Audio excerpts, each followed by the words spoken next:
Aloha and good day. My name is Jürgen Steinmetz from eTurboNews, and this is a breaking news update. For more news updates and shows, please go to youtube.com/travel news group. youtube.com/travel news group. Here's our update. WTN suggestions to UNWTO for its Emergency Executive Council session. Following the request of Guatemala, Lithuania, Poland, Slovenia, and Ukraine for the suspension of the Russian Federation from membership of UNWTO, the UNWTO Secretary-General has called for an emergency session of the Executive Council to address the matter, in accordance with Rule 3.4 of the Council's Rules of Procedure. This is a drastic change from 2019 when the UNWTO General Assembly in St. Petersburg, Russia had officially adopted the International Convention on Tourism Ethics and called it a big step forward as UNWTO works to make the global tourism sector fairer, more ethical, and more transparent. The decision was made following consultations between the Secretary-General and the Chair of the Executive Council, Côte d'Ivoire. The in-person council session will be held on the 8th of March in Madrid. It is the first time in the organization's history that the Executive Council will address a request of this type. Article 3 of the UNWTO statutes states that the fundamental principles of the organization are the promotion and development of tourism with a view to contributing to economic development, international understanding, peace, prosperity and universal respect for, and observance of, human rights.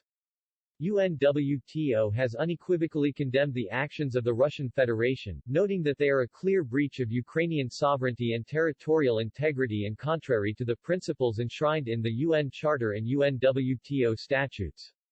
World Tourism Network applauded this move with some reservations, and a different approach. BP Walter Mazembe, who was a candidate for UNWTO Secretary-General in 2018, had recommended. Before the suspension, UNWTO should appoint a peace mission to Russia to plead with the administration in Russia and see the necessity of peace as an underwriter of successful travel and tourism. This may be a better approach instead of taking a divisive position, which could split the organization on opinion and eventually physically too. Secondly, suspension of a member is a political decision that may not necessarily rest with tourism ministers and will require broader consultation with home governments. At the same time, UNWTO itself is part of the UN Cabinet.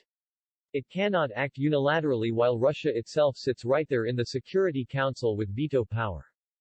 UNWTO Secretary-General Polilikashvili must designate a special envoy to handle and balance this assignment and recuse himself personally because of what he may be otherwise accused of, a conflict of interest. Mazembe's advice to Polilikashvili is, follow due process rules and recuse yourself. The Secretary-General may be seen as having a conflict of interest given the centrality of his native country Georgia getting tangled into the current Ukraine conflict. WTN agrees with the principle of sanctioning an errant member state but is questioning the process, the methodology, and whether current UNWTO statutes speak to political censure. The World Tourism Network suggests to the UNWTO Executive Council to consider putting in place an in-between status, moving Russia from a member to an observer, for example.